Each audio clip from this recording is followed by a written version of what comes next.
vu dans les autres chapitres, donc seulement des rappels concernant la notion de niveau structural. Alors, donc on commence, donc voilà, donc ce sont des rappels. Donc ce sont des rappels. Ok, donc on continue. Donc ce sont des rappels. Donc voilà, maintenant donc on rappelle les paramètres ou bien les facteurs qui influencent la déformation des roches. Donc on a dit que parmi ces paramètres, il y a la température et la pression. On a dit que la température et la pression augmentent avec la profondeur. Et on a dit qu'en surface où les conditions de pression et de température sont faibles, donc on aura une déformation cassante. En profondeur, les conditions de pression et de température deviennent élevées, donc on aura la déformation plastique. Il y a le temps, si le temps il est court, donc ça veut dire on déforme donc un objet donc sur un temps court, donc bien sûr l'objet ça va déformer par une déformation cassante. Si le temps il est long, donc ça veut dire que l'objet ça va déformer par une déformation plastique. Et on a dit soit on raisonne donc en fonction du temps ou bien de la vitesse de déformation. Donc c'est la même chose, mais il y a une relation inversement proportionnelle entre le temps et la vitesse de déformation. Lorsque la vitesse de déformation est élevée, donc l'objet, ça va déformer par une déformation cassante. Et lorsque la vitesse de déformation est lente, donc ou bien faible, donc l'objet, donc ça va déformer par une déformation plastique.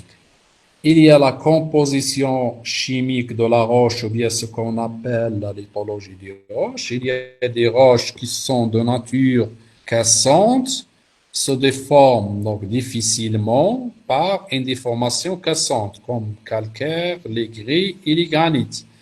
Il y a donc d'autres roches qui sont de nature incompétente, donc se déforment facilement par une déformation plastique ou bien ductile, donc comme l'argile, pylite, marne, ainsi de suite. Et il y a aussi donc la présence des fluides dans les roches. Donc on a dit que les fluides, donc ils occupent les pores qui existent en les minéraux donc d'une roche. Donc ces fluides donc influence aussi donc sur la déformation des roches. On a dit que il y a deux cas. En surface où les conditions de pression et de température sont faibles, la pression exercée par les fluides conduit à la déformation cassante donc des roches. Par contre, en profondeur, où les conditions de pression et de température sont élevées, la teneur ou bien la quantité de fluide à l'intérieur des roches donc favorise la déformation plastique. Alors, les courbes contraintes déformation, donc la courbe donc, qui est devant vous, montre que l'augmentation de la température et de la pression de confinement, donc de la profondeur dans l'écorce, favorise la déformation ductile, le comportement est plastique et retarde la rupture. Donc on a dit que donc c'est pour cela on a dit qu'en surface pression température faible déformation cassante, en profondeur pression température élevée déformation ductile. Lorsque l'objet se déforme d'une manière cassante, on dit que l'objet il a un comportement cassant ou bien fragile, et lorsque l'objet se déforme d'une manière ductile, on dit que l'objet il a un comportement plastique. Donc ensuite, on va parler donc sur les comportements donc des roches. Donc on a dit qu'il y a donc trois comportements, bien trois déformations. Déformation élastique, déformation plastique et déformation cassante, comme montre donc la courbe contrainte-déformation.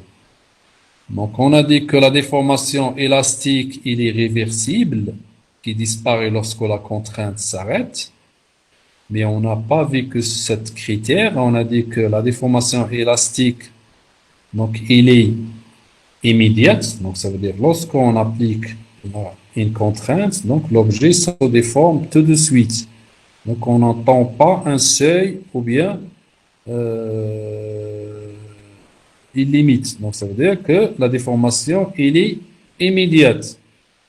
On a dit que la déformation, elle est réversible. Donc, ça veut dire s'effectuer dans les deux sens. Donc, quand on applique les contraintes, l'objet se déforme, mais quand on relâche les contraintes, l'objet revient à l'état initial. Donc, ça veut dire que la déformation, elle est réversible.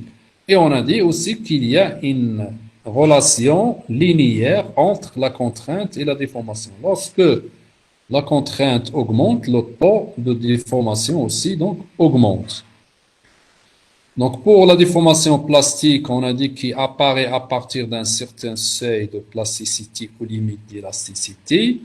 La déformation devient permanente et proportionnelle à la pression.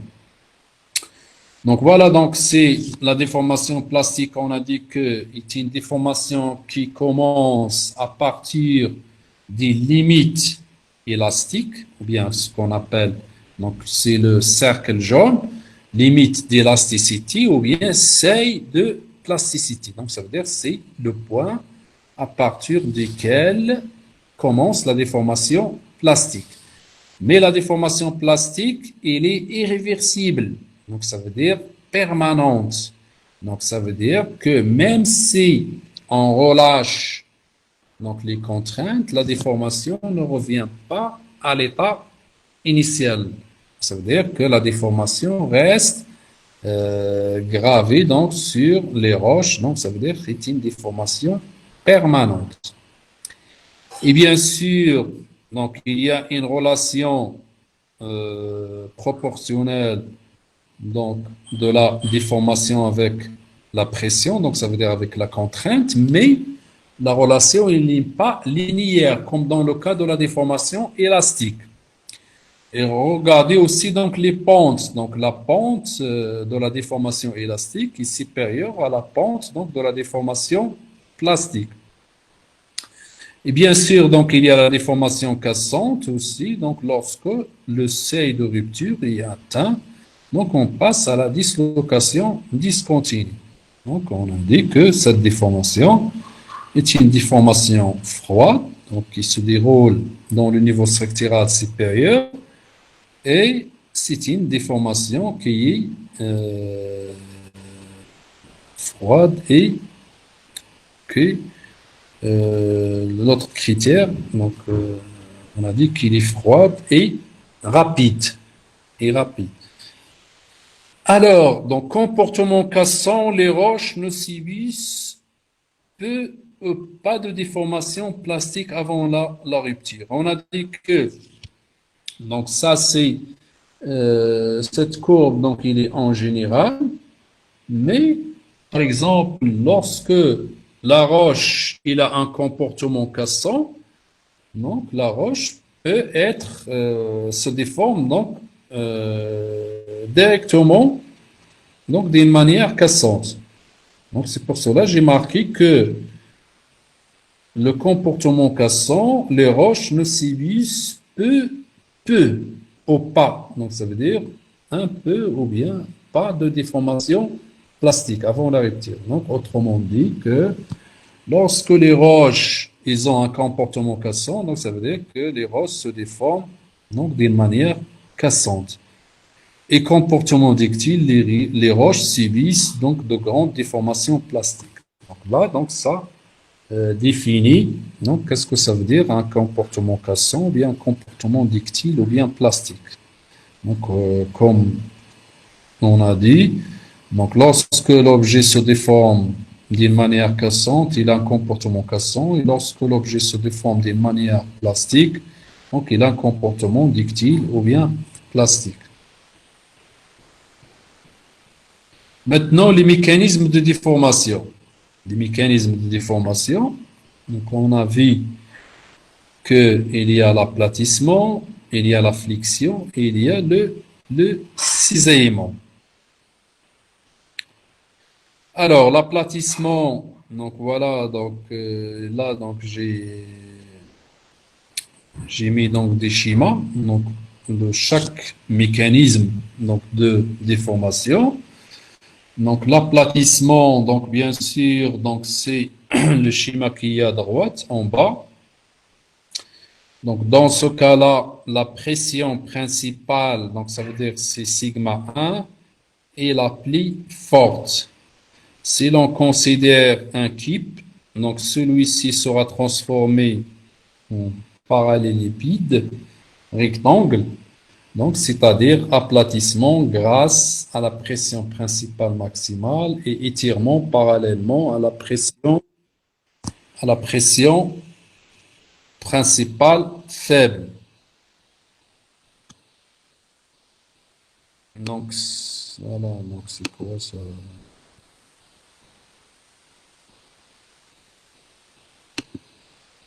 Donc, donc on a vu que dans le cas de l'aplatissement, on a dit que on a pris par exemple donc une sphère et un carré et on a regardé que le carré il est transformé en rectangle et la sphère elle est transformée en ellipsoïde. Mais l'ellipsoïde il est allongé donc horizontalement donc selon l'axe de déformation X. Et bien sûr, donc le raccourcissement Z, il est vertical. Et tant qu'on a dit que il y a des formations mais sans rotation, donc on peut reconstituer les ellipsoïdes de contrainte à partir des ellipsoïdes de déformation. Donc, ça veut dire que X, il est parallèle à sigma 3 et Z, il est parallèle à sigma 1. Donc sigma 3, il est horizontal et sigma 1, il est vertical. Donc voilà, donc on a dit que il y a donc une compression par la contrainte maximale sigma 1 et il y a donc un étirement ou bien un allongement donc selon la contrainte sigma 3 principale faible, donc ça veut dire sigma 3 ou bien minimale. La flexion, donc comme donc c'est le schéma qui est à gauche. Donc déformation continue des roches au cours de laquelle une strate est plissée de telle manière que son épaisseur mesurée perpendiculairement au point de stratification reste constante. Donc ça veut dire que la flexion. Donc on applique une contrainte compressive donc sur une couche ou bien une strate. Donc cette couche donc va subir donc une torsion. Cette torsion conduit à la formation donc d'un pli ou garde une épaisseur constante. Donc ça veut dire un pli isopaque. Et le cisaillement, bien sûr, on a dit que c'est déformation par aplatissement et rotation. Donc ça veut dire le cisaillement, c'est un aplatissement plus une rotation.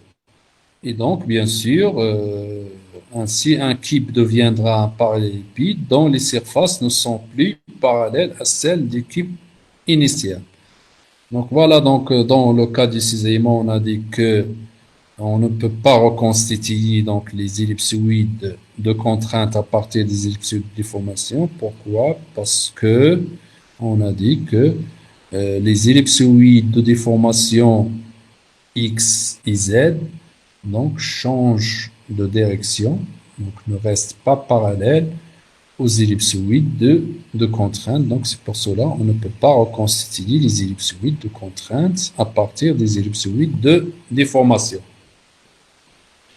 Donc ensuite il y a les niveaux structuraux. Donc on a dit qu'il y a 3 niveaux structuraux. Donc on a dit que donc pour distinguer entre les 3 niveaux structuraux, donc il y a certains critères. Parmi ces critères, Donc, il y a la profondeur ou bien les conditions de pression et de température. Il y a la nature de déformation et il y a donc les types de, les types de structures géologiques. Et donc, quand je parle donc sur les conditions de pression et de température ou bien de la profondeur, donc c'est ce qu'on appelle le gradient géothermique. Parce que normalement, le gradient géothermique augmente avec la profondeur. Donc, le gradient géothermique, donc, c'est la relation qui exprime la relation. Donc, c'est le rapport entre la pression et la, la température et la pression. Donc, quand je dis la pression, donc ça veut dire c'est la profondeur. Donc, ça veut dire c'est le rapport entre la température et la profondeur. Donc, ça veut dire il y a trois critères. Donc, pour euh, déterminer donc les niveaux structuraux, donc il y a, on a dit le gradient géothermique. Donc, ça veut dire c'est la pression et la température ou bien la profondeur. Il y a le type de la déformation. Il y a les structures géologiques et il y a aussi donc les mécanismes de déformation. Parce qu'on a vu que dans le niveau structural supérieur, il y a le mécanisme par cisaillement. Dans le niveau structural moyen, il y a flexion. Et dans le niveau structural inférieur, dans la partie supérieure, donc l'aplatissement. Et dans la partie inférieure, donc il y a cisaillement simple hétérogène ou bien écoulement. Alors, le niveau structural supérieur, on a dit que c'est le niveau où on trouve, donc ça, on a dit que c'est ce bloc diagramme, donc c'est un bloc diagramme donc, qui est réalisé par un moitié. Donc, dans une chaîne de montagnes, verticalement, mais ce n'est pas toujours le cas. Donc, cette répartition donc, des niveaux structuraux que verticalement, on peut trouver donc cette répartition aussi donc horizontalement donc au niveau d'une chaîne de montagnes. Donc, quand je dis une chaîne de montagnes, donc ça veut dire qu'une chaîne de montagnes se forme par un régime compressif. Donc ça veut dire que toutes les structures qu'on va observer, donc ce sont des structures qui se forment par un régime compressif. Donc, dans le niveau structural supérieur, donc c'est un niveau structural qui se trouve donc depuis la surface jusqu'à 5 km de profondeur. Donc, la pression et la température, ils sont faibles. Donc, les microstructures qu'on trouve, ou bien les structures géologiques qu'on trouve, donc ce sont les failles inverses, les chevauchements, les charriages et les plis isopaques, mais les failles sont dominantes par rapport aux plis isopaques. Bien sûr, donc le mécanisme de déformation qu'on trouve, donc c'est le cisaillement, mais dans le cas où il y a donc des rares plis isopaques dans le niveau structural supérieur, il y a aussi donc la flexion. Mais le mécanisme dominant, donc c'est le cisaillement. Donc c'est la même chose pour les structures. Les structures dominantes, donc ce sont les failles inverses, chevauchement et charriage. Dans le niveau structural moyen, donc c'est 5 km de profondeur jusqu'à à peu près 10 km de profondeur. Donc, c'est les conditions de pression et de température ou bien la profondeur, donc il est moyen. Donc, les structures qu'on trouve, les plis isopaques et quelques rares failles inverses, mais les plis sont dominants par rapport aux failles inverses. Donc, ça veut dire que les mécanismes qu'on trouve, donc ce sont le mécanisme de la flexion qui est dominant par rapport au mécanisme de cisaillement qui donne des failles inverses. Dans le niveau structural inférieur, on a dit qu'on peut les diviser en deux parties. Une partie supérieure, on trouve des plis isopaques avec la schistosité et le niveau structural inférieur où on peut trouver donc des plis isopaques avec une foliation. Et on a dit que une foliation, donc la foliation, donc il est matérialisé. Donc regardez donc dans la partie inférieure, on trouve qu'il y a des bancs qui sont un petit peu clairs et des bancs qui sont sombres en noir. Donc ça veut dire qu'il y a une alternance donc de deux bancs. Un banc clair qui est constitué par les minéraux quartzophytes spatiques, donc ça veut voici feldspathe, et un bon sombre qui est constitué par les minéraux donc ferro-magnésiens, donc comme les mica, biotite, muscovite, disonphibole, ainsi de suite. Et cette foliation, il est dû à la recristallisation métamorphique, parce qu'on a dit que lorsque les conditions de pression et de température deviennent très élevées, donc les foyers qui constituent la schistosité peuvent subir donc des recristallisations. Donc ça veut dire que les minéraux donc des foyers se transforment en autres minéraux et ça conduit à une alternance ou bien à une roche qui est litée. Donc ça veut dire on observe une alternance des lits clairs et des lits sombres. Et donc, on a dit que lorsqu'on détermine les différents types de schistosité, on peut se situer approximativement dans le niveau structural inférieur. On a dit que, par exemple, la schistosité de fracture, on le trouve dans le niveau structural, dans la partie supérieure du niveau structural inférieur, mais dans la partie inférieure, on trouve donc la schistosite de flux, et on s'avance un petit peu en bas, on trouve donc la foliation. Et bien sûr, donc on a dit que les plis, pourquoi on trouve donc les plis semblables? Donc on trouve les plis semblables parce qu'on est presque à partir donc de la fission. Donc en bas, donc il y a le débit. Regardez où il y a donc la couche qui est colorée donc rouge pas clair. Donc il y a donc des signes de granit. Donc ça veut dire que là, donc ça commence le début de la fission. Donc ça veut dire que c'est l'anatexie. Donc ça veut dire que c'est la fission partielle. Et juste au-dessus, donc il y a donc la foliation et les plis semblables. Donc c'est pour cela on a dit qu'en profondeur, donc la matière devient visqueuse. Donc c'est pour cela les plis semblables ne se forment pas par un raccourcissement, se forment seulement par le transport de la matière, donc selon une direction différentielle donc de la matière. Donc ça veut dire un cisaillement simple hétérogène ou bien un écoulement qui donne donc des plis semblables. Donc ensuite, donc il y a donc des courbes avec des mécanismes de déformation. Donc dans le niveau structural supérieur, on a dit que la déformation, donc il y a la déformation cassante. Donc les structures, donc il y a les failles inverses, les chevauchements et les charriages. Mécanisme dominant, donc c'est le cisaillement. Donc voilà, donc comme vous observez donc sur la courbe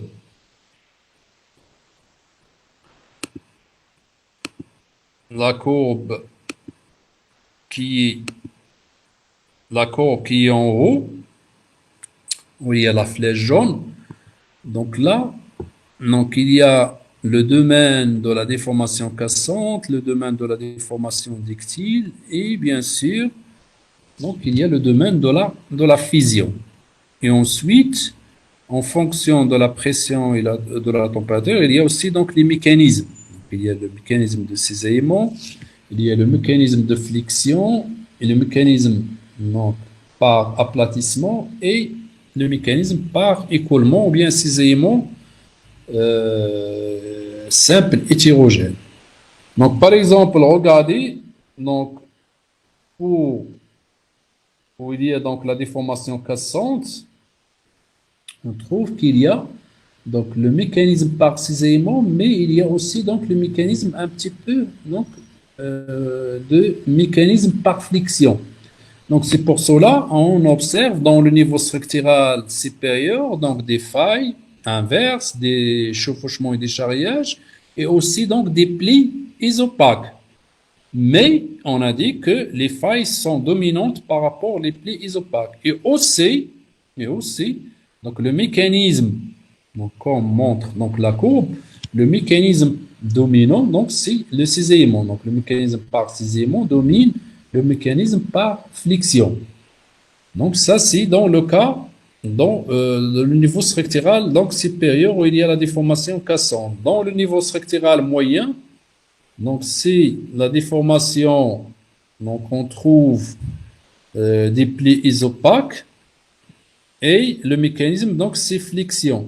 Mais on trouve donc un petit peu aussi donc de mécanisme par cisaillement. Donc ça veut dire, donc c'est pour cela dans le mécanisme dans le niveau structural moyen, il y a donc des plis isopaques, il y a donc quelques rares failles. Mais les plis isopaques sont dominants par rapport aux failles et le mécanisme par flexion dominant par rapport au mécanisme par cisaillement.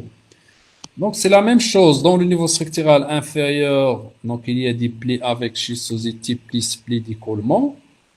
Donc, ça veut dire qu'on trouve donc le mécanisme d'aplatissement. Donc, ça veut dire, et il y a un petit peu donc des mécanismes donc, par flexion et un petit peu aussi donc des mécanismes par écoulement. Donc, ça veut dire dans le niveau structural inférieur, la partie supérieure, donc c'est on trouve des plis anisopaques, mais un petit peu aussi donc des plis isopaques. Mais les plis anisopaques sont dominants par rapport aux plis isopaques. Et le mécanisme aussi, donc par aplatissement, dominant par rapport au mécanisme par flexion. Et dans la partie inférieure, donc des niveaux structurels inférieurs, donc on trouve des plis anisopaques avec une foliation et les plis anisopaques, cette fois-ci, donc ce sont les plis semblables. Et le mécanisme, bien sûr, donc c'est l'écoulement ou bien le cisaillement simple hétérogène. Donc sur le deuxième courbe qui est en bas, donc on va essayer donc à partir donc de la première courbe donc de mettre donc les niveaux structuraux et les structures. Donc voilà, par exemple, le niveau structural supérieur, donc il y a les failles. Dans le niveau structural inférieur, moyen, il y a les plis isopaques. Et dans le niveau structural inférieur, donc il y a les plis anisopaques avec schistosité. Et dans ce cas-là, on peut diviser donc ce niveau structural inférieur en trois sous-parties. Donc, il y a la première sous-partie in où on trouve la schistosité de fracture.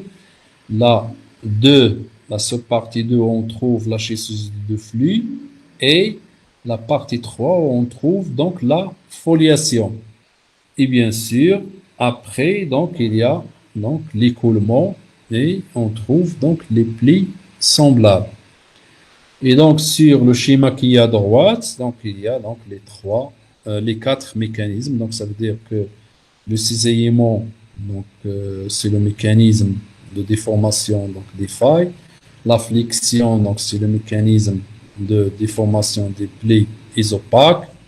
Et l'aplatissement, donc, c'est le mécanisme de déformation donc, des plis anisopaques avec la schistosité. Et l'écoulement, ou bien cisaillement simple hétérogène, donc c'est le mécanisme donc de déformation donc des plis semblables donc avec la foliation.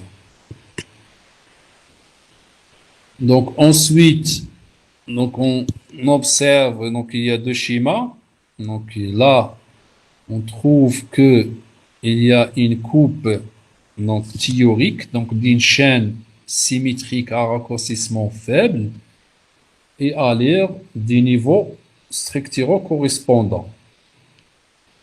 Donc là, on trouve que au milieu ou bien au cœur, donc il y a donc le niveau structural inférieur où on observe qu'il y a donc la schistosité avec bien sûr, donc des plaies anisopaques. Et en bas, donc, il y a l'écoulement et la fusion partielle, l'anatexie. Mais on voit que euh, il y a la répartition donc d'une manière symétrique donc des niveaux structurels moyens et supérieurs autour donc des niveaux structurels inférieurs donc qui constituent donc le cœur donc de de la chaîne de montagne. Donc voilà, donc on regarde donc d'une manière symétrique donc le niveau structural moyen où il y a donc des plis opaques et le niveau structural donc supérieur où il y a donc des failles. Donc sur l'autre schéma, donc on observe que il y a donc un socle qui est en rose en bas où il y a donc les plis donc des granites.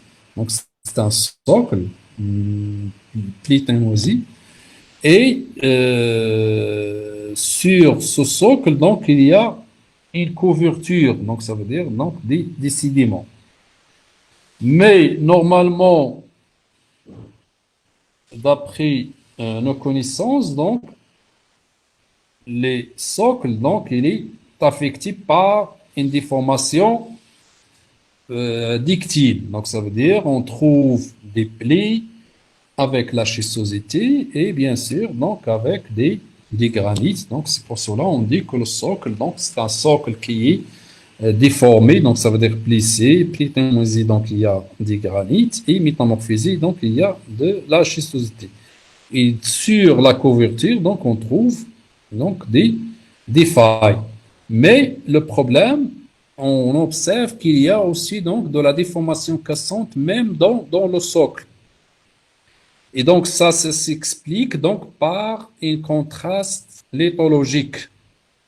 Donc, ça veut dire que même si donc dans le socle, donc il y a donc des roches qui sont compétentes, et bien sûr, donc les roches compétentes donc se déforment donc d'une manière donc cassante.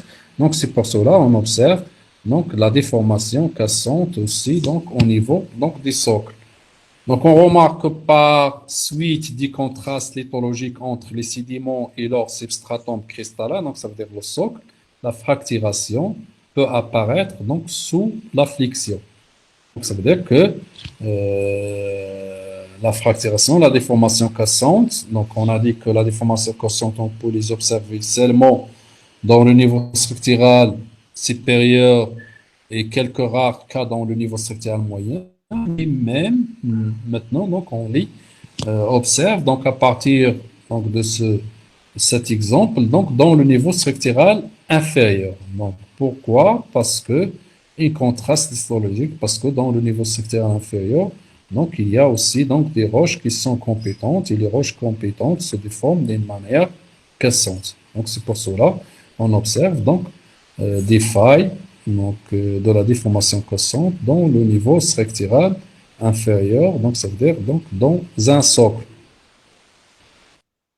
Donc voilà, donc à l'échelle d'une chaîne de montagnes et après érosion, le niveau structural inférieur forme le cœur de l'édifice, donc d'une chaîne de montagnes. Il est entouré par le niveau structural moyen et par le niveau structural supérieur. Et voilà, donc c'était la dernière diapositive. Donc comme ça, donc on a terminé donc le cours. Donc il nous reste donc les travaux dirigés. On abordera donc à partir donc du jeudi. Donc de toute façon, je pense qu'il ne reste que jeudi et samedi. Donc on va essayer donc de d'attaquer donc les trois séries des travaux dirigés. Donc voilà. Donc je vous remercie. Donc je vous souhaite bon courage. Donc si vous avez des questions, donc je vous écoute.